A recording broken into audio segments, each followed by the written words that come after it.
हर हर महादेव, माता पार्वती की जय।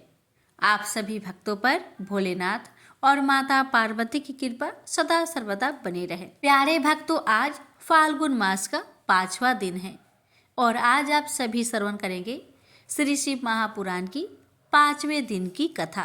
शिव महापुराण की कथा को श्रद्धा पूर्वक श्रवण करने से भगवान शिव अपने भक्तों की सभी मनोकामना को पूर्ण करते हैं। तो आइए भक्तों, अपने जीवन की मंगल कामना को करते हुए इस पावन कथा का रसपान करते हैं। आप सभी भक्तों से हमारी निवेदन है कि इस कथा को ज़्यादा से ज़्यादा शिव भक्तों के पास शेयर अवश्य करें। ओम नमः शिवाय। व्यास जी बोले, सूत जी का यह वचन सुनकर वे सब महर्षि बोले, अब आप हमें वेदांत के सार सर्व स्वरूप अद्भुत शिव पुराण को सुनाइए। मुनियों का यह वचन सुनकर अतिशय प्रसन्न हो वे सूत जी शंकर जी का स्मरण करते हुए उन श्रेष्ठ मुनियों से कहने लगे। सूत जी बोले, आप सब महर्षिगण रोग शोक से रहित कल्याणमयी भगवान शिव का स्मरण करके वेद के सार तत्व से प्रकट पुराण प्रवर शिव पुराण को सुनिए, जिसमें भक्ति, ज्ञान और वैराग्य इन तीनों का प्रतिपूर्वक गान किया गया है और वेदांत वेद सदस्तु का विशेष रूप से वर्णन किया गया है। ऋषिगण, अब आप लोग वेद के सारभूत पुराण को सुने। बहुत काल में पुनः पुनः पूर्व कल्प व्यतीत होने पर इस वर्तमान कल्प में जब सृष्टि कर्म आरंभ हुआ, उन दिनों 6 कुलों की महर्षि परस्पर वाद विवाद करते हुए कहने लगे, अमुक वस्तु सबसे उत्कृष्ट है और अमुक नहीं है। उनके इस विवाद ने अत्यंत महान रूप धारण कर लिया। तब वे सब के सब अपनी शंका के समाधान के लिए सृष्टिकर्ता अविनाशी ब्रह्मा जी के पास गए और हाथ जोड़कर विनय भरी वाणी में बोले, हे प्रभु, आप संपूर्ण जगत का धारण पोषण करने वाले हैं तथा समस्त कारणों के भी कारण हैं। हम यह जानना चाहते हैं कि संपूर्ण तत्वों से परे परात्पर पुण्य पुरुष कौन है? ब्रह्मा जी बोले, जहाँ से मन सहित वाणी उन्हें न पाकर लौट आती है तथा जिनसे ब्रह्मा, विष्णु, रुद्र और इंद्र आदि से युक्त यह संपूर्ण जगत समस्त भूतों एवं इंद्रियों के साथ पहले प्रकट हुआ है, वे ही ये देव है। महादेव सर्वज्ञ एवं संपूर्ण जगत के स्वामी हैं। ये ही सबके उत्कृष्ट है। उत्तम भक्ति से ही इनका साक्षात्कार होता है, दूसरे किसी उपाय से कहीं इनका दर्शन नहीं होता। रुद्र, हरि, हर तथा अन्य देवेश्वर सदा उत्तम भक्ति भाव से उनका नित्य दर्शन करना चाहते हैं। अधिक कहने की क्या आवश्यकता? भगवान शिव में भक्ति होने से मनुष्य संसार बंधन से मुक्त हो जाता है। देवताओं की कृपा प्रसाद से ही उनमें भक्ति होती है और भक्ति से देवता का कृपा प्रसाद प्राप्त होता है। ठीक उसी तरह जैसे यहाँ अंकुर से बीज और बीज से अंकुर उत्पन्न होता है, इसलिए हे द्विजो, आप लोग भगवान शंकर का कृपा प्रसाद प्राप्त करने के लिए भूतल पर जाकर वहां सहस्त्र वर्षों तक चलने वाले एक विशाल यज्ञ का आयोजन करें। इन यज्ञपति भगवान शिव की ही कृपा से वेदोक्त विधा के सारभूत साध्य साधन का ज्ञान होता है। मुनिगण बोले, हे भगवान, परम साध्य क्या है और उसका परम साधन क्या है, उसका साधक कैसा होता है, ये सभी बातें यथार्थ रूप से कहे। ब्रह्मा जी बोले, शिव पद की प्राप्ति ही साध्य है, उनकी सेवा ही साधन है तथा उनके प्रसाद से जो नित्य नियमित आदि फलों की ओर से निष्प्रसा होता है वही साधक है। वेदोक्त कर्मों का अनुष्ठान करके उसके महान फलों को भगवान शिव के चरणों में समर्पित कर देना ही परमेश्वर पद की प्राप्ति है। वही सालोक्य आदि के कर्म से प्राप्त होने वाली मुक्ति है। उन पुरुषों की भक्ति के अनुसार उन सबको उत्कृष्ट फल की प्राप्ति होती है। उस भक्ति के साधन अनेक प्रकार के हैं, जिनका प्रतिपादन साक्षात महेश्वर ने ही किया है। उसे संक्षिप्त करके मैं सारभूत साधन को बता रहा हूँ। कान से भगवान के नाम, गुण और लीलाओं का श्रवण, वाणी द्वारा उनका कीर्तन तथा मन द्वारा उनका मनन, इन तीनों को महान साधन कहा गया है। तात्पर्य यह है कि महेश्वर का श्रवण, कीर्तन और मनन करना चाहिए। यह श्रुति का वाक्य हम सबके लिए प्रमाणभूत है। संपूर्ण मनोरथों की सिद्धि में लगे हुए आप लोग इसी साधन से परम साध्य को प्राप्त हो। लोग प्रत्यक्ष वस्तु को नेत्र से देखकर उसमें प्रवृत्त होते हैं, परंतु जिस वस्तु का कहीं भी प्रत्यक्ष दर्शन नहीं होता उसे सर्वेंद्रिय द्वारा जान सुनकर मनुष्य उसकी प्राप्ति के लिए चेष्टा करता है। अतः पहला साधन श्रवण ही है।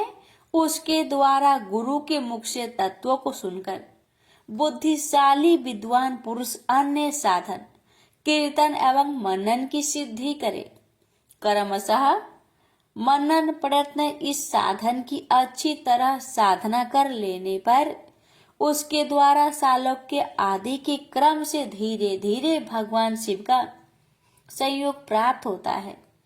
पहले सारे अंगों के रोग नष्ट हो जाते हैं, तत्पश्चात सब प्रकार का लौकिक आनंद भी विलीन हो जाता है। अभ्यास के ही समय यह साधन कष्टप्रद है, किंतु बाद में निरंतर मंगल देने वाला है। मुनिगण बोले, हे ब्राह्मण, मनन कैसा होता है, श्रवण का स्वरूप कैसा है और उनका कीर्तन कैसे किया जाता है, यथार्थ रूप में आप वर्णन करें। ब्रह्मा जी बोले, हे मुनियों, भगवान शंकर की पूजा उनके नामों का जप तथा उनके गुण, रूप, विलास और नामों का युक्ति परायण चित्त के द्वारा जो निरंतर परिशोधन या चिंतन होता है उसी को मनन कहा गया है। वह महेश्वर की कृपा दृष्टि से उपलब्ध होता है। वह समस्त श्रेष्ठ साधनों में प्रमुखतम है।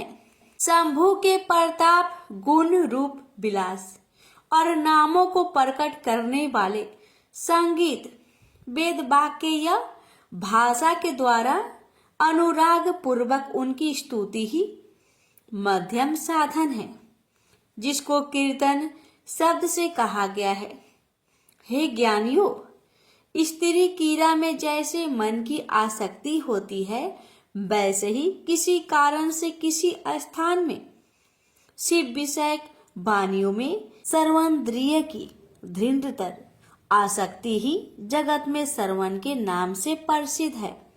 सर्वप्रथम सज्जनों की संगति से श्रवण सिद्ध होता है, बाद में शिव जी का कीर्तन दृढ़ होता है और अंत में सभी साधनों से श्रेष्ठ शंकर विषयक मनन उत्पन्न होता है, किंतु यह सब उनकी कृपा दृष्टि से ही संभव होता है।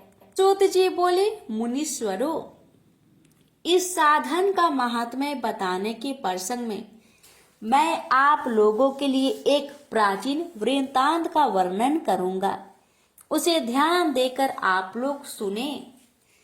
पूर्व काल में पराशर मुनि के पुत्र मेरे गुरु व्यास देव जी सरस्वती नदी के सुंदर तट पर तपस्या कर रहे थे।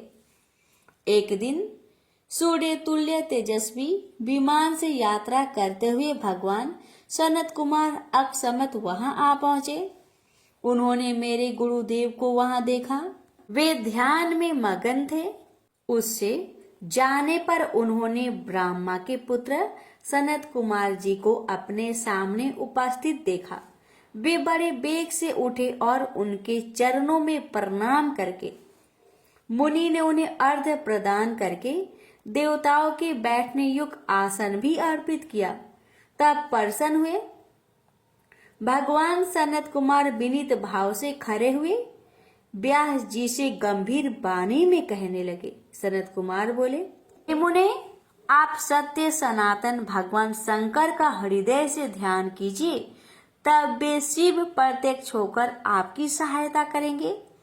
आप यहाँ तप किस लिए कर रहे हैं? इस प्रकार सनत कुमार के कहने पर मुनि व्यास ने अपना आशय कहा। मैंने आपकी कृपा से वेद समस्त धर्म में अर्थ, काम और मोक्ष की कथा को मानव समाजों में अनेक प्रकार से प्रदर्शित किया है। इस प्रकार सर्वथा गुरु स्वरूप होने पर भी मुझमें मुक्ति के साधन ज्ञान का उदय नहीं हुआ है। यह आश्चर्य ही है। मुक्ति का साधन न जानने के कारण उसके लिए मैं तपस्या कर रहा हूँ। हे विपेंद्रो, इस प्रकार जब व्यास मुनि ने भगवान सनत कुमार से प्रार्थना की, तब वे समर्थ सनत कुमार जी मुक्ति का निश्चित कारण बताने लगे। भगवान शंकर का श्रवण कीर्तन मनन में तीनों महत्तर साधन कहे गए हैं। ये तीनों ही वेद सम्मत है। पूर्व काल में दूसरे साधनों के संभ्रम में पड़कर घूमता घामता मंदराचल पर्वत पर जा पहुंचा और वहां तपस्या करने लगा। तदंतर महेश्वर शिव की आज्ञा से भगवान नंदीकेश्वर वहां आए। उनकी मुझ पर बड़ी दया थी। वे सबके साक्षी तथा शिवगणों के स्वामी भगवान नंदीकेश्वर मुझे स्नेहपूर्वक मुक्ति का उत्तम साधन बताते हुए बोले, भगवान शंकर का श्रवण कीर्तन और मनन, ये तीनों साधन वेद सम्मत है और मुक्ति के साक्षात कारण है। यह बात स्वयं भगवान शिव ने मुझसे कही है। अतः हे ब्राह्मण, आप श्रवण आदि तीनों साधनों का बार बार अनुष्ठान करें।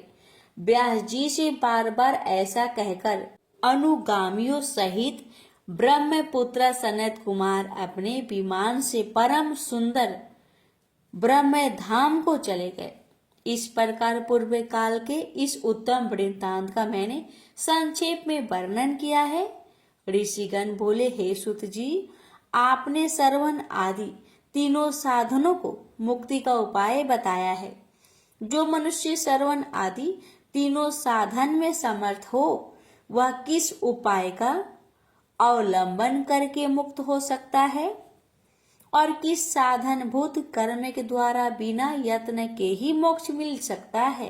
सूत जी बोले, हे सौनक, जो श्रवण कीर्तन और मनन इन तीनों साधनों के अनुष्ठान में समर्थ ना हो, वह भगवान शंकर के लिंग एवं मूर्ति की स्थापना कर नित्य उसकी पूजा करके संसार सागर से पार हो सकता है। छल न करते हुए अपनी शक्ति के अनुसार धन राशि ले जाए और उसे शिवलिंग अथवा शिव मूर्ति की सेवा के लिए अर्पित कर दे। साथ ही निरंतर उस लिंग एवं मूर्ति की पूजा भी करे।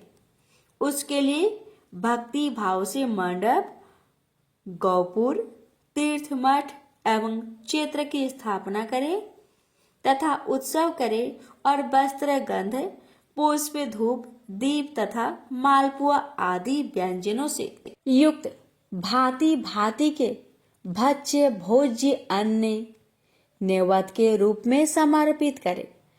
छत्र, ध्वजा, व्यंजन, चामर तथा अन्य अंगों सहित राजोपचार की भांति सब वस्तुएं भगवान शिव के लिंग एवं मूर्ति पर चढ़ाए, प्रदक्षिणा, नमस्कार तथा यथाशक्ति जप करे। आह्वान से लेकर विसर्जन तक सारा कार्य प्रतिदिन भक्ति भाव से संपन्न करे। इस प्रकार शिवलिंग अथवा शिव मूर्ति में भगवान शंकर की पूजा करने वाला पुरुष श्रवण आदि साधनों का अनुष्ठान न करे तो भी भगवान शिव की प्रसन्नता से सिद्धि प्राप्त कर लेता है। पहले की बहुत से महात्मा पुरुष लिंग तथा शिव मूर्ति की पूजा करने मात्र से भव बंधन से मुक्त हो चुके हैं। ऋषिगण बोले, मूर्ति में ही सर्वत्र देवताओं की पूजा होती है, परंतु भगवान शिव की पूजा सब जगह मूर्ति में और लिंग में भी क्यों की जाती है? सूत जी बोले, हे मुनीश्वरों, आप लोगों का यह प्रश्न तो बड़ा ही पवित्र और अत्यंत अद्भुत है। इस विषय में महादेव जी ही वक्ता हो सकते हैं। कोई पुरुष कभी और कहीं भी इसका यथार्थ प्रतिपादन नहीं कर सकता। इस विषय में भगवान शिव ने जो कुछ कहा है और उसे मैंने गुरु जी के मुख से जिस प्रकार सुना है उसी तरह क्रमशः वर्णन करूंगा। एकमात्र भगवान शिव ही ब्रह्म रूप होने के कारण निष्कल निराकार कहे गए हैं। रूपवान होने के कारण उन्हें सकल भी कहा गया है, इसलिए वे सकल और निष्कल दोनों हैं। शिव के निष्कल निराकार होने के कारण ही उनकी पूजा का आधारभूत लिंग भी निराकार ही प्राप्त हुआ है, अर्थात शिवलिंग शिव के निराकार स्वरूप प्रतीक है। इसी तरह शिव के सकल या साकार होने के कारण उनकी पूजा का आधारभूत विग्रह साकार प्राप्त होता है, अर्थात शिव का साकार विग्रह उनके साकार स्वरूप का प्रतीक होता है। सकल और अकल समस्त अंग आकार सहित साकार और अंग आकार से सर्वथा रहित निराकार रूप होने से ही वे ब्रह्म शब्द से कहे जाने वाले परमात्मा है। यही कारण है कि सब लोग लिंग निराकार और मूर्ति साकार दोनों में ही सदा भगवान शिव की पूजा करते हैं। शिव से भिन्न जो देखता है वे साक्षात ब्रह्म नहीं है, इसलिए कहीं भी उनके लिए निराकार लिंग नहीं उपलब्ध होता है। अतः सूरेश्वर इंद्र ब्रह्मा आदि देवगण भी निष्कल लिंग में पूजित नहीं होते हैं। सभी देवगण ब्रह्म न होने से अपितु सगुण जीव होने के कारण केवल मूर्ति में ही पूजे जाते हैं। शंकर के अतिरिक्त अन्य देवों का जीव तत्व और सदाशिव का ब्रह्म तत्व वेदों के सारभूत उपनिषदों से सिद्ध होता है। वह प्रणव ओमकार के तत्व रूप से भगवान शिव का ही प्रतिपादन किया गया है। इसी प्रकार पूर्व में मंदराचल पर्वत पर ज्ञानवान ब्रह्मपुत्र सनत कुमार मुनि ने नंदीकेश्वर से प्रश्न किया था। सनत कुमार बोले, हे भगवान, शिव के अतिरिक्त उनके बस में रहने वाले जो अन्य देवता है उन सब की पूजा के लिए सर्वत्र प्राय वैर मूर्ति मात्र ही अधिक संख्या में देखा और सुना जाता है। केवल भगवान शिव की ही पूजा में लिंग और वैर दोनों का उपयोग देखने में आता है। अतः हे कल्याणमयी नंदीकेश्वर, इस विषय में जो तत्व की बात हो उसे मुझे इस प्रकार बताइए जिससे अच्छी तरह समझ में आ जाए। नंदीकेश्वर बोले, हे निष्पाप ब्रह्म कुमार, हम जैसे लोगों के द्वारा आपके इस प्रश्न का कोई उत्तर नहीं दिया जा सकता, क्योंकि यह गोपनीय विषय है और लिंग साक्षात ब्रह्म का प्रतीक है। इस विषय में भगवान शिव ने जो कुछ बताया है उसे मैं आप शिव भक्तों के समक्ष कहता हूँ। भगवान शिव ब्रह्म स्वरूप और निराकार है, इसलिए उन्हीं की पूजा में निष्कल लिंग का उपयोग होता है। संपूर्ण वेदों का यही मत है, वे ही सकल है। इस प्रकार वे निराकार तथा साकार दोनों हैं। भगवान शंकर निष्कल निराकार होते हुए भी कलाओं से युक्त हैं, इसलिए उनकी साकार रूप में प्रतिमा पूजा भी लोक सम्मत है। शंकर के अतिरिक्त अन्य देवताओं में जीव तत्व तथा सगुण तत्व होने के कारण वेद के मत में उनकी मूर्ति मात्रा में ही पूजा मान्य है। इसी प्रकार उन देवताओं के आविर्भाव के समय उनका समग्र साकार रूप प्रकट होता है, जबकि भगवान सदाशिव के दर्शन में साकार और निराकार ज्योति रूप दोनों की ही दर्शन प्राप्ति होती है।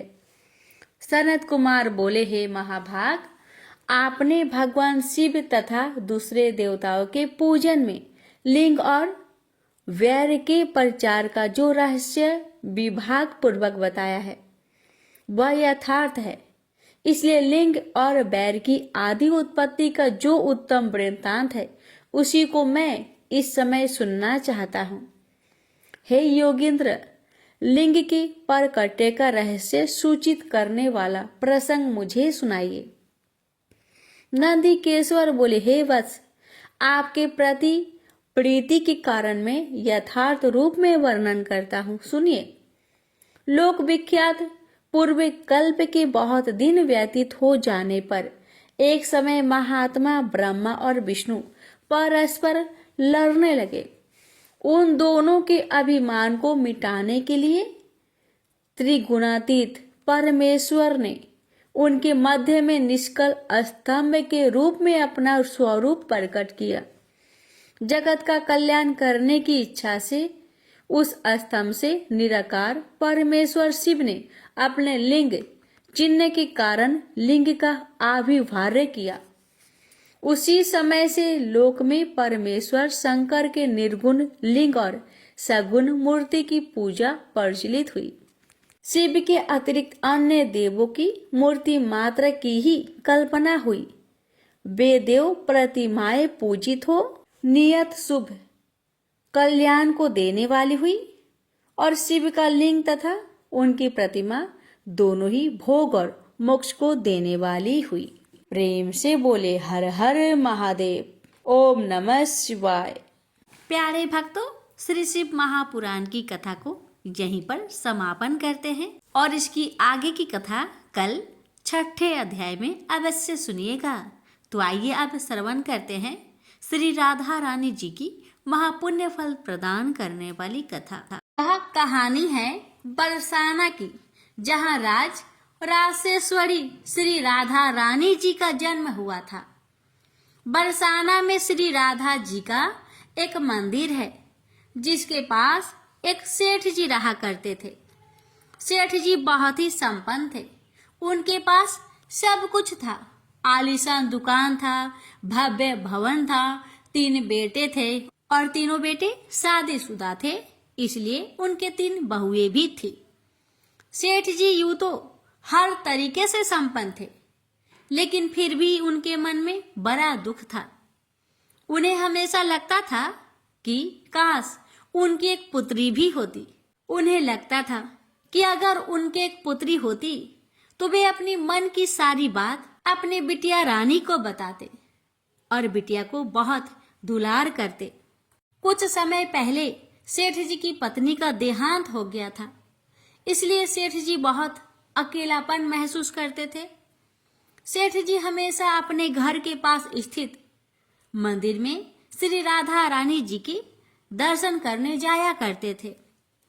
एक दिन जब सेठ जी मंदिर में श्री राधा रानी जी के दर्शन करने गए, उस दिन मंदिर में एक संत जी पधारे थे। सेठ जी को कुछ उदास देख संत जी ने सेठ जी से पूछा, हे बेटा, तुम इतने उदास क्यों हो? सेठ जी बोले, महाराज क्या बताऊं, मेरी पत्नी का देहांत हो गया है। मेरे 3 बेटे हैं और बहुएं भी है, मगर मेरी कोई बेटी नहीं है महाराज, इसलिए मैं उदास हूं। संत जी मुस्कुराए और बोले, यदि जीवन में किसी का अभाव है तो उसकी जगह भगवान को बैठा लेना चाहिए। सेठ जी बोले, महाराज मेरे तो कोई बेटी नहीं है, तो मुझे क्या करना चाहिए बताइए। संत जी बोले, अरे सेठ, जब तुम्हें बरसाने में बास मिला है तो तुम बरसाने की बेटी श्री राधा जी को ही अपनी बेटी क्यों नहीं मान लेते? उन्हीं को बेटी मान लो। संत की यह बात सेठ जी को बहुत पसंद आई। उसी दिन सेठ जी ने श्री राधा जी का एक बड़ा चित्र मंगवाया और उसे अपने कमरे में लगा लिया। अब तो सेठ जी का जीवन ही बदल गया। वे उठते बैठते सोते जागते श्री राधा जी को अपनी बेटी मानकर उनसे बातें करते, उन्हें अपनी मन की सारी बात बताया करते। सेठ को अपनी पुत्री राधा जी को हर बात बताने में बहुत आनंद आता था। सेठ जी की राधा जी में ऐसी लगन लगी कि जब वे दुकान भी जाते तो श्री राधा रानी को भोग लगाकर प्रसाद पाकर ही जाते थे। शाम को लौटते तो राधा रानी जी को प्रणाम करते, उनसे बातें करते और भोग लगाकर फिर प्रसाद ग्रहण करते और हर समय श्री राधे राधे सा कीर्तन किया करते थे और हर समय प्रसन्नचित रहा करते थे। जब भी सेठ जी से कोई उनका परिचय पूछता तो सेठ जी कहते, 3 बहू बेटे हैं, घर में सुख सुविधा है, पूरी संपत्ति भरी भवन में, रहती नहीं कोई मजबूरी, कृष्ण कृपा से जीवन पथ में आती ना कोई बाधा, मैं बड़भागी पिता हूँ, मेरी बेटी है श्री राधा। एक दिन सेठ जी के घर में चूड़ी पहनाने वाली मणिहारिन आई। तीनों बहुओं ने बारी बारी से जाकर मणिहारन से चूड़ियां पहन ली। श्री राधा जी को लगा कि आज हमारे पिता के घर में चूड़ी पहनाने वाली आई है, तो मैं भी जाकर चूड़ियां पहन लेती हूँ। जैसे ही तीनों बहुएं चूड़ियां पहनकर गई, श्री राधा जी प्रकट हो गई। मणिहारिन ने जब राधा जी का स्वरूप देखा तो वह उन्हें देखते ही रह गई। राधा जी बोली, मुझे भी चूड़ी पहनाओ। मणिहारिन ने समझा इनके घर में कोई मेहमान आया होगा। यह सोचकर मणिहारिन ने राधा जी को भी चूड़ियां पहना दी। श्री राधा जी चूड़ियां पहनकर एक ओट में जाकर अंतर्ध्यान हो गई। सभी को चूड़ियां पहनाकर मणिहारन हमेशा की तरह चूड़ियों का पैसा लेने सेठ जी की दुकान पर चली गई। मणिहारन को देखते ही सेठ जी बोले, घर में चूड़ियां पहनाने गई थी, ये लो तुम्हारे पैसे। सेठ जी ने मणिहारन को हर बार जितने पैसे देते थे उतने ही पैसे दे दिए। मणिहारिन बोली, सेठ जी इस बार मैं ज्यादा पैसे लूंगी। मैंने आपके घर में 3 जनों को नहीं बल्कि 4 जनों को चूड़ियां पहनाई है। सेठ जी बोले, हमारे घर में 3 बहुओं के अलावा चौथी तो कोई नहीं है जो चूड़ियां पहने। मणिहारिन बोली, यह मैं नहीं जानती, लेकिन मैंने तो चूड़ी 4 को पहनाई है। सेठ जी बोले कि बाकी के पैसे में पहले घर में जाकर पता करूंगा, उसके बाद मैं तुम्हें दूंगा। मणिहारन बोले, ठीक है सेठ जी, आप घर में जाकर पता लगाइएगा। यह कहकर मणिहारन चली गई। शाम को सेठ जी घर पर पहुंचे। उन्होंने घर में मणिहारिन के बारे में पूछा। उनकी बहुओं ने कहा कि केवल हम तीनों ने ही चूड़ियां पहनी थी। सेठ जी बोले, मैं भी कहूं कि चौथा कोई है ही नहीं हमारे घर में जो चूड़ियां पहने। इस प्रकार सेठ जी यह बात भूल गए और अपने नित्य काम में लग गए। सेठ जी राधा राधा बोलते बोलते श्री राधा जी को प्रसाद का भोग लगाकर भोजन करके सो गए। जब सेठ जी को नींद आ गई तो उनके सपने में श्री राधा जी प्रकट हो गई। राधा जी बहुत उदास थे, उनके आंखों में आंसू थे। सेठ जी ने पूछा, बेटी उदास क्यों हो? श्री राधा जी बोली, आज मेरा मन बहुत दुखी है। मैंने आज अपने पिता का घर समझकर यहाँ उस मणिहारन से चूड़ियां पहनी थी, परंतु पिताजी आपने उस मणिहारन को मेरी चूड़ियों का मोल नहीं चुकाया। पिताजी आपने मुझे बेटी तो बना लिया, परंतु आपको मेरी याद नहीं आई, आपने मुझे भुला दिया, इससे मैं बहुत दुखी हूँ। यह सुनकर सेठ जी सपने में ही रोते हुए बोले, बेटी मुझे क्षमा कर दो, मुझसे बहुत बड़ी भूल हो गई। सेठ जी तुरंत नींद में से उठ बैठे। उनकी आंखों में आंसू आ रहे थे। सेठ जी ने तुरंत तिजोरी में से पैसे निकाले और मणिहारन के घर की तरफ चल दिए। सेठ जी ने मणिहारिन के घर का दरवाजा खटखटाया। मणिहारिन ने दरवाजा खोला। सेठ जी, आप इतनी रात को? सेठ जी को अपने घर पर देखकर मणिहारन चौंक गई। सेठ जी के नेत्रों में आंसू भरे थे। सेठ जी बोले, तुम्हारे जैसा बड़भागी कोई नहीं है। मणिहारिन बोली, सेठ जी क्या हुआ? सेठ जी बोले, मैंने राधा जी को अपनी बेटी बनाया, परंतु मैंने उन्हें कभी अपने नेत्रों से नहीं देखा।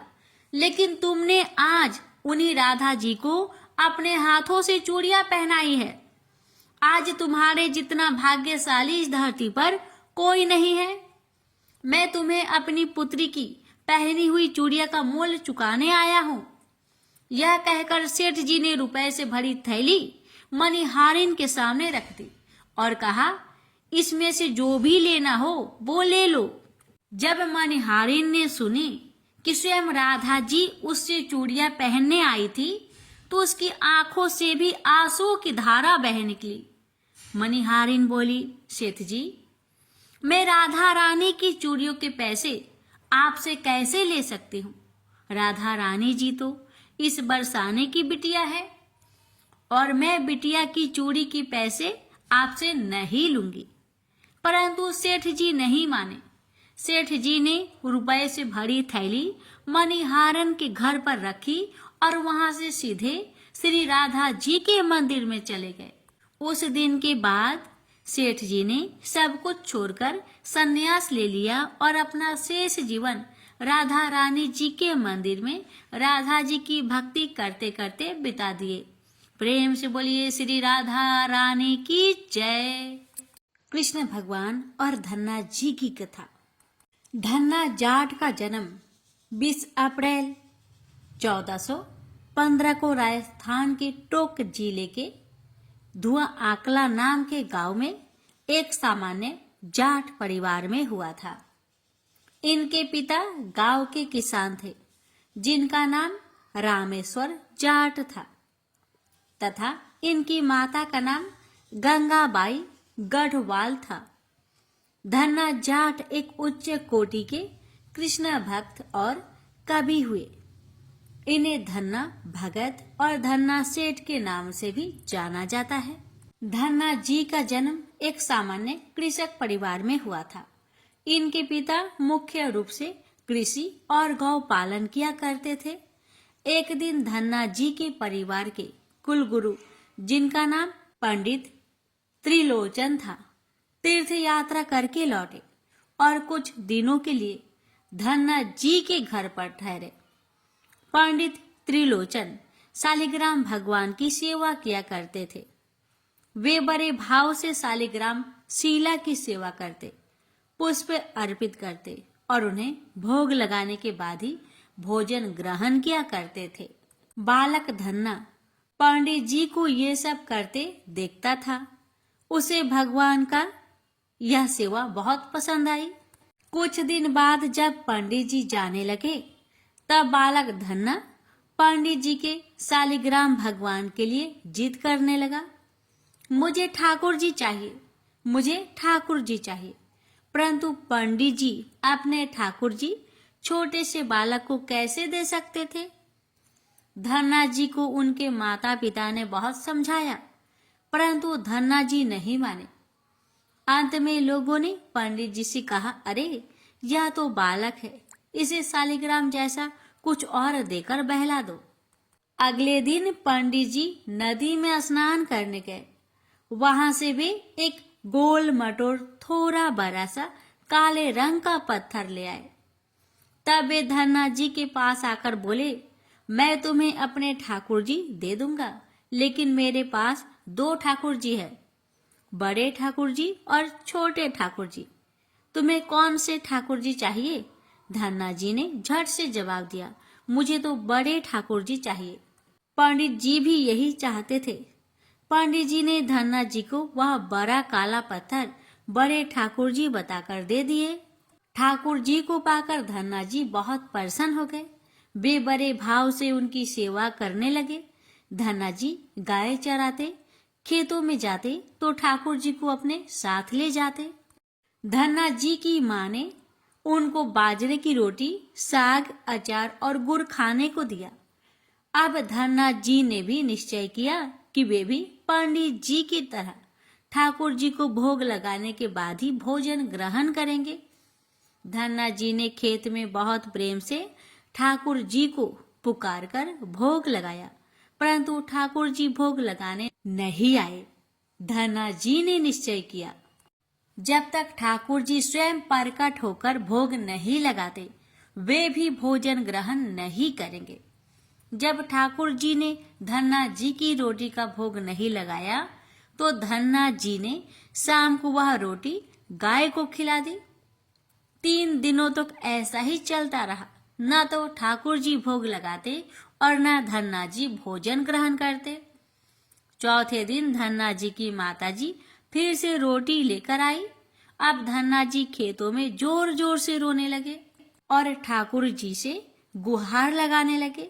वे बोले, आप तो बड़े ठाकुर जी हैं, आपको तो लोग रोज ही 56 भोग जिमाते होंगे, परंतु मैं बालक 3 दिन से भूखा और परेशान हूँ।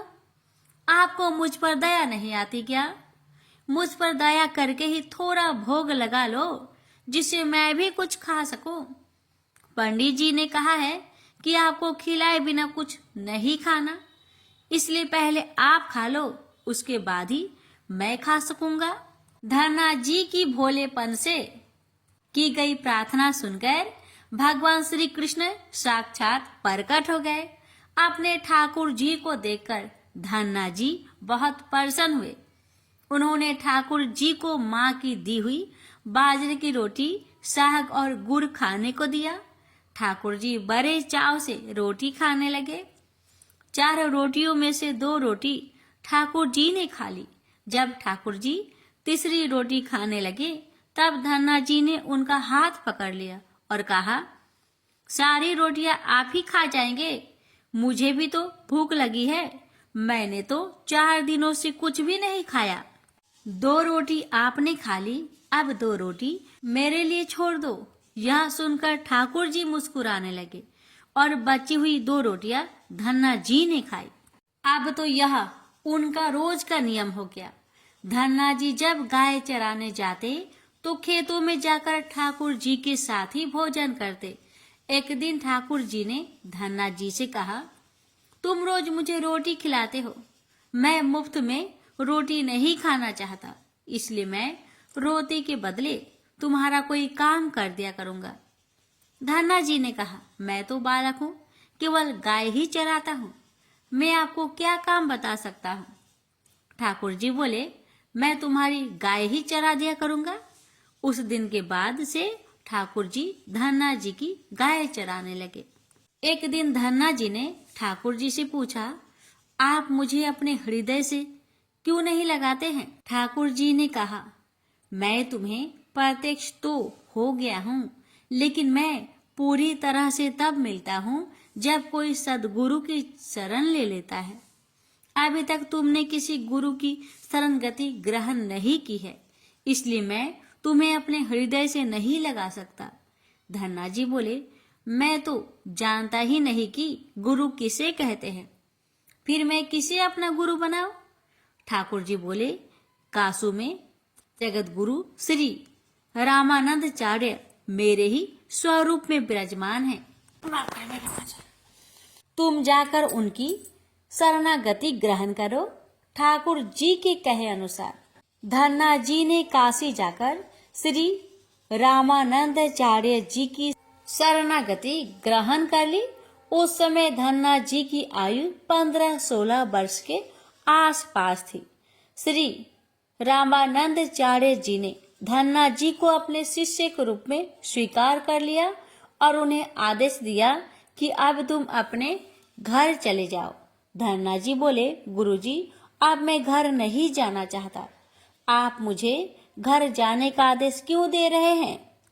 गुरुजी बोले, अगर यहाँ रहकर भजन करोगे तो केवल तुम्हारा ही कल्याण होगा, लेकिन अगर तुम अपने घर जाकर खेती किसानी करते हुए अपने माता पिता की सेवा करते हुए भजन करोगे तो तुम्हारे साथ कई जीवों का उद्धार हो जाएगा।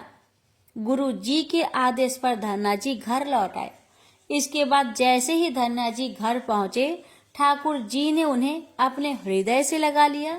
इसके बाद धन्ना जी खूब मन लगाकर संत सेवा करने लगे। जब भी उनके गांव में कोई साधु संत आते तो धन्ना जी उन्हें अपने घर ले आते और बड़े प्रेम से उनकी सेवा करते और उन्हें भोजन खिलाते। संतों की सेवा करने के कारण अब उनके घर दूर दूर से साधु संत पधारने लगे। धन्ना जी उन सभी का बड़े प्रेम से सत्कार करते और उन सभी को भोजन कराते। एक दिन धन्ना जी के पिताजी ने उनसे कहा, देखो भाई, हम लोग गृहस्थ लोग हैं। यदि महीने में एक आध बार कोई साधु आ जाए तो हम उनकी सेवा भी कर दे और उन्हें भोजन भी करा दे, लेकिन तुम्हारी इन साधुओं से ऐसी दोस्ती हो गई है कि हर दूसरे दिन कोई न कोई साधु चला आता है और अपने साथ एक दो को ले आता है। यह ठीक नहीं है। हम अपनी खेती बाड़ी का काम करें या इन साधुओं की सेवा करें। तुम तो अभी बालक हो, कुछ कमाते नहीं। तुम्हारा पालन पोषण भी हम ही करते हैं और ऊपर से तुम इन साधुओं को बुला लाते हो। इस प्रकार इन निठले साधुओं की सेवा करना ठीक नहीं है। इसलिए एक बात कान खोलकर सुन लो, आज के बाद यदि तुम किसी साधु को घर लेकर आए तो मैं उन्हें घर में नहीं घुसने दूंगा। यदि तुम्हें साधु सेवा करनी है तो पहले कुछ कमाई करो, फिर अपनी कमाई से साधु सेवा करना। पिताजी की बात सुनकर धन्ना जी उदास हो गए और चुपचाप खड़े हो गए। तब पिताजी ने धन्ना जी को डांटते हुए कहा, आज के बाद किसी साधु को घर में लेकर मत आना और जाओ खेतों में गेहूं बो कर आओ। खेत तैयार है, बोरियों में बीज का गेहूं रखा है, इसे बैलगाड़ी में रखकर ले जाओ और खेत में बो दो। धन्ना जी ने बैलगाड़ी में गेहूं की बोरियां रख ली और खेत में बोने चल दिए। धन्ना जी थोड़ी दूर ही चले थे, उन्हें मार्ग में 5-6 साधु संतों की टोली आती दिखाई दी। धन्ना जी ने बैलगाड़ी से उतरकर उन्हें साष्टांग प्रणाम किया। संतों ने धन्ना जी को आशीर्वाद दिया और पूछा, बेटा, इस गांव में धन्ना जी का घर कौन सा है? सुना है वे जगत गुरु श्री रामानंदाचार्य के शिष्य हैं और बहुत छोटी उम्र में ही उन्होंने भगवान का दर्शन प्राप्त कर लिया है। हम भी उनका दर्शन करना चाहते हैं। यह सुनकर धन्ना जी संकोच में पड़ गए और वे हाथ जोड़कर बड़ी विनम्रता से बोले, महाराज, मुझे ही लोग धन्ना भगत कहते हैं। संत बोले, भगवान ने बड़ी कृपा की। हम जिनसे मिलने आए थे वे यहीं मिल गए। निश्चित ही आप ऐसे ही भक्त हैं जैसा आपके विषय में सुना था। कितनी विनम्रता है। आपसे चलिए, आपके घर चलते हैं, वहीं बैठकर आपसे चर्चा करेंगे। धन्ना जी ने सोचा, अभी पिताजी ने साधुओं को घर लाने के लिए मना किया है। यदि मैं खेतों में बीज बोने के बजाय इन साधु संतों को घर ले गया तो पिताजी आसमान सिर पर उठा लेंगे और इन साधुओं को भी भगा देंगे। तब धन्ना जी कुछ विचार करके बोले, महाराज, अभी घर पर कोई नहीं है, मैं भी खेत की तरफ जा रहा हूँ, आप भी मेरे साथ वहीं चलिए। संत बोले, ठीक है, हमें तो आपसे मिलना था, अब आप जहाँ ले चले हम वहीं चलेंगे। फिर धन्ना जी उन सभी को अपने खेत ले गए। खेत में एक पेड़ के नीचे बने चबूतरे पर साधुओं को बैठाकर बोले, महाराज, आप यहीं पर कुछ देर विश्राम कीजिए, तब तक मैं आपके भोजन की व्यवस्था करता हूँ। यह कहकर धन्ना जी वहां से बैलगाड़ी लेकर चले गए। बैलगाड़ी लेकर धन्ना जी सीधे बनिए की दुकान पर पहुंचे। वहां पर उन्होंने बैलगाड़ी में बीज वाला गेहूं जो खेत में बोने के लिए रखा था उसे बनियों को बेच दिया और उससे दाल बाटी और चूरमा बनाने का सारा सामान खरीद लिया। सामान लेकर धन्ना जी खेत पहुंचे। वहां पर उन्होंने संतों के साथ मिलकर बहुत बढ़िया दाल बाटी और चूरमे का प्रसाद बनाया। भगवान को प्रसाद का भोग लगाने के बाद बड़े प्रेम से उन्होंने सभी संतों को भोजन करवाया। इसी बीच भगवत चर्चा भी होती रही। संतों को भोजन करवाने के बाद बड़े प्रेम से उन्हें विदा भी कर दिया। संतों के जाने के बाद धन्ना जी सोचने लगे कि बीज वाले गेहूं को तो बेचकर संतों को भोजन करा दिया, अब खेत में क्या बोया जाए। अगर पिताजी से फिर बीज मांगने गया तो पिताजी बहुत नाराज होंगे। यह सोचकर धन्ना जी ने बोरियों में रेत भर ली और आसपास के लोगों को दिखाने के लिए उस रेत को ही खेतों में बोने लगे। धन्ना जी ने राम राम का नाम लेते हुए शाम तक बोरियों की सारी रेत खेत में छिड़क दी। आसपास के खेत वाले देख रहे थे कि धन्ना जी खेतों में गेहूं बो रहे हैं, परंतु वे तो खेतों में रेत बो रहे थे। खेत बोने के बाद धन्ना जी बड़े प्रसन्न मन से घर की ओर चल दिए। वे सोचने लगे खेतों में तो कुछ उगना नहीं है तो देखभाल भी नहीं करनी पड़ेगी। पर पिताजी ने पूछा, खेत बो आए? धन्ना जी बोले, जी पिताजी बो आया। कुछ दिन बाद धन्ना जी के पिताजी और गांव के कुछ लोग, बड़े बूढ़े लोग धन्ना जी के पास आए और बोले, तुमने कैसा खेत बोया है? ऐसी फसल तो हमने अपने जीवन में आज तक नहीं देखी।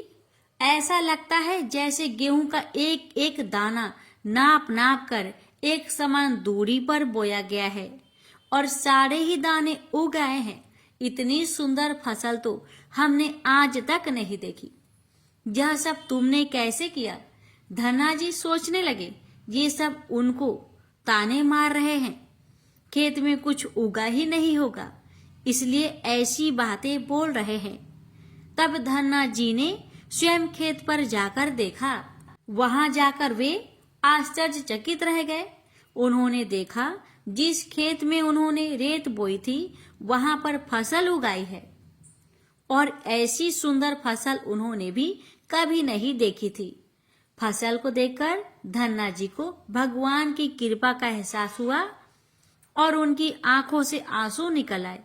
धन्ना जी जोर जोर से रोने लगे। जब धन्ना जी के पिताजी और अन्य गांव वालों ने रोने का कारण पूछा, तब धन्ना जी ने रोते हुए सारी घटना कह सुनाई। धन्ना जी बोले, पिताजी, जिस दिन आपने संतों को घर लाने के लिए मना किया था और खेत में बोने के लिए गेहूं दिया था, उसी दिन खेतों की तरफ जाते समय मार्ग में मुझे कुछ संत मिल गए। मैंने उन संतों को अपने खेत पर ठहराया और बीज वाला गेहूं बनियों को बेचकर संतों को भोजन करवा दिया। इसके बाद मैंने खेतों में रेत बो दी। रेत बोने के बाद यह फसल कैसे उगाई मुझे नहीं मालूम। धन्ना जी की बात सुनकर उनके पिताजी के भी आंसू निकल आए। वे बोले, मेरा धन्य भाग जो मेरे घर में ऐसा पुत्र ने जन्म लिया है। आज के बाद हम तुम्हें रोकेंगे नहीं। खूब साधु बुलाओ, खूब संत सेवा करो, हम तुम्हें अब कभी मना नहीं करेंगे। आज से मैं भी भगवान की भक्ति किया करूंगा और तुम्हारे साथ संतों की सेवा किया करूंगा। इसके बाद धन्ना जी और उनके परिवार वाले खूब संत सेवा करने लगे। कुछ समय बाद धन्ना जी की उगाई हुई फसल को काटने का समय आ गया। उस फसल से उतने ही आकार की खेती से 50 गुना ज्यादा गेहूं निकला। यह गेहूं इतना ज्यादा था कि उसे रखने तक की जगह नहीं बची थी। गांव के सभी लोग धन्ना जी की फसल देखकर आश्चर्य करने लगे। अब धन्ना जी और उनका परिवार अपनी क्षमता के अनुसार खूब संत सेवा और भगवान की भक्ति करने लगे। उनके घर में हमेशा साधु संतों का तांता लगा रहता। साधु संतों की बड़ी बड़ी जमातें आती। धन्ना जी सभी का बड़े प्रेम से सत्कार करते। अब धन्ना जी जब भी खेतों में फसल बोते हर बार ऐसा ही फसल होने लगी। अब धन्ना जी अपने गांव के बड़े किसान बन गए। गांव के सभी लोग धन्ना जी को चमत्कारी संत मानने लगे और उनके खेतों की मिट्टी को भी चमत्कारी मानने लगे। जिन लोगों के खेतों में पर्याप्त फसल नहीं होती थी, वे लोग धन्ना जी के खेतों की मिट्टी ले जाकर अपने खेतों में छिड़क देते। इससे उनकी फसल भी अच्छी होने लगी। चारों तरफ धन्ना जी की जय जयकार होने लगी। एक बार भगवान ने धन्ना जी की परीक्षा लेनी चाहिए। धन्ना जी के गांव में अकाल पड़ गया।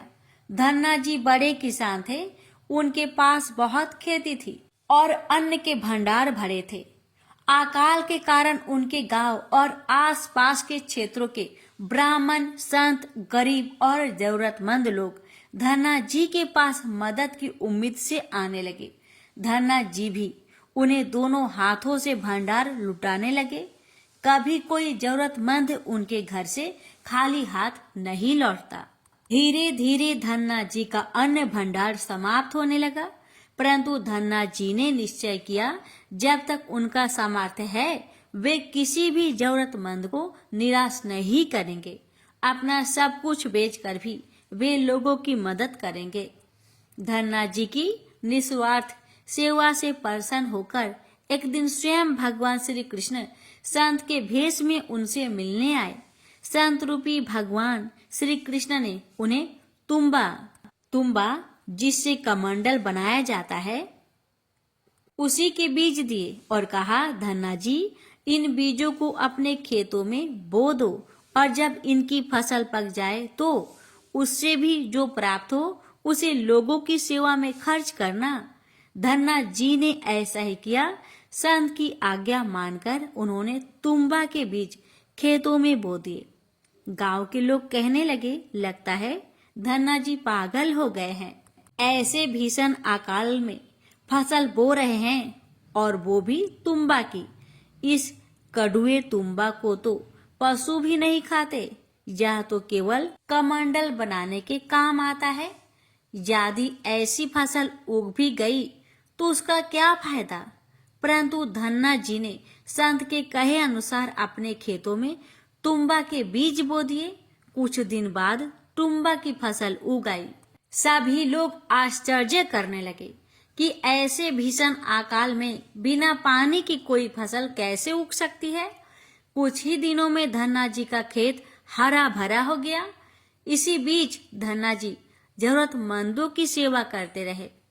धन्ना जी ने अपना सारा अन्न भंडार सेवा में लुटा दिया। उनके घर में जो फसलें के बीज रखे थे वे भी उन्होंने संतों के भोजन के लिए दान कर दिए। अब उनके पास अपने परिवार के गुजारे लायक भी अन्न नहीं बचा था। गांव के लोग कहने लगे, बड़ा मूर्ख है धन्ना जो सारा अन्न लुटा दिया।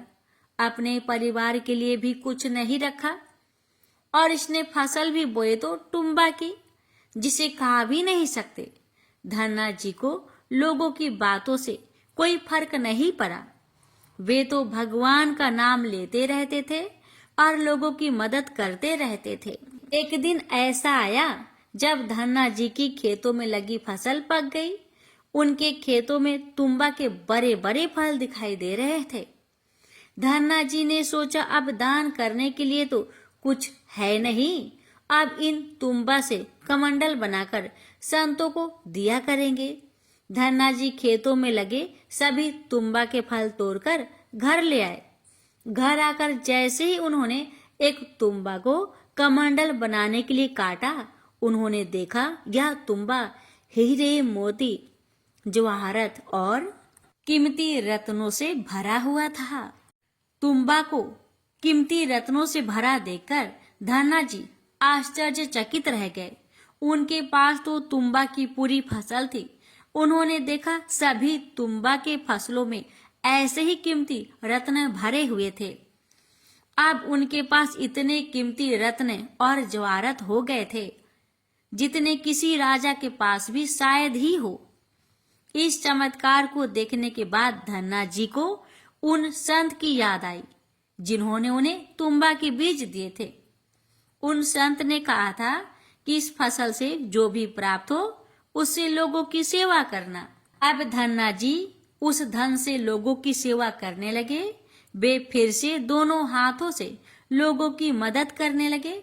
उस समय वह अकाल कई वर्षों तक चला। उस समय धन्ना जी ने अपने घर में और आसपास के सभी गांव में लोगों को भोजन करवाने के लिए भंडारे शुरू करवा दिए। आसपास के सैकड़ों गांव के लाखों लोग वर्षों तक धन्ना जी के भंडारे में 3 समय भरपेट भोजन किया करते थे। धन्ना जी ने अपने जीवन काल में उस धन से कई मंदिर, बावड़िया, तालाब और धर्मशालाएं बनवाई और हर तरह से साधु संतों और लोगों की मदद की। इस तरह लोग धन्ना जी को धन्ना सेठ कहकर बुलाने लगे। धन्ना जी जैसा धनी आज तक कोई नहीं हुआ। वे धन और मन दोनों के धनी थे। आज भी उनके ही नाम से अत्यंत धनी लोग को धन्ना सेठ के नाम से बुलाया जाता है। प्रेम से बोलिए श्री कृष्ण भगवान की जय।